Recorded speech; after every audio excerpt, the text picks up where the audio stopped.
hemos oído hablar de 3D, de 4D, pero ¿han escuchado en algún momento discos en 5D?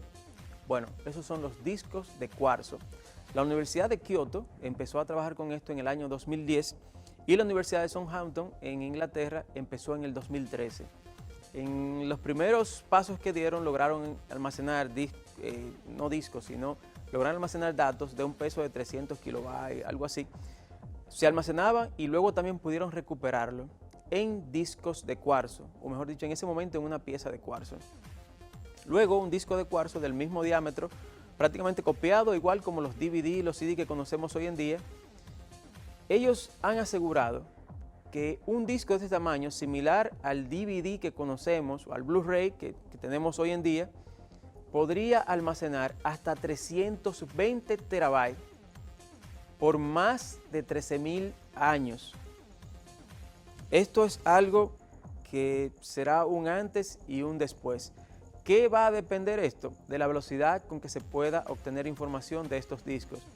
Recuerden que uno de los principales atascos que tuvo el Blu-ray y el HD Definition DVD fue precisamente la velocidad con que se podían leer los datos.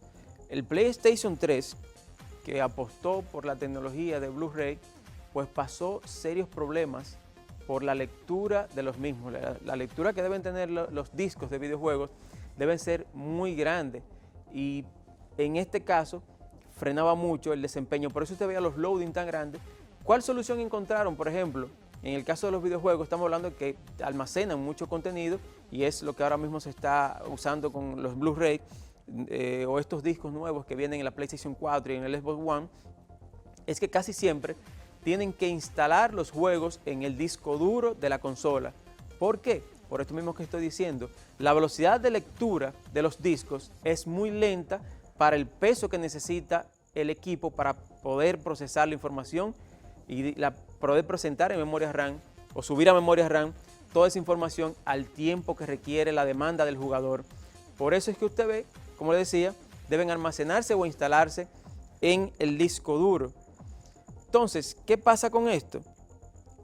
Actualmente hay una gran cantidad de información, que es lo que han dicho, que se puede almacenar en estos discos de cuarzo cuando se comiencen a hacer, cuando se comiencen a comercializar. Pero estará la interrogante de qué tan rápido podrá leerse esa información y sobre todo, qué tan costoso será o puede llegar a ser un lector de disco de cuarzo para un disco tan grande.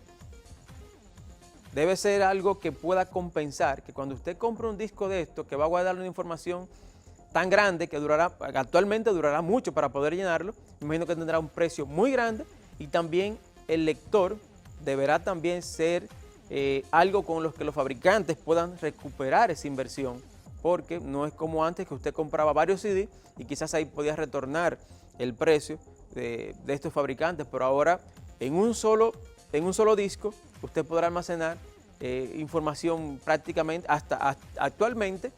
Tenemos que pensar mucho qué tantas cosas usted podría necesitar, cuántas películas podrían caber con los formatos actuales para usted llenar un disco de 320 terabytes.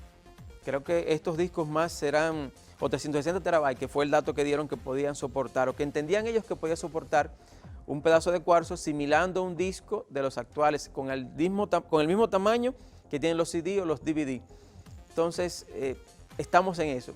Hay que ver más adelante qué proponen ellos, qué dicen, qué tan rápido podría leerse este tipo de disco. Por el momento es la información que han dado la Universidad de Kioto y la Universidad de Southampton. Los investigadores de estas universidades pretenden crear discos para almacenar hasta 360 terabytes de información en discos similares en tamaño a los CD o a los DVD.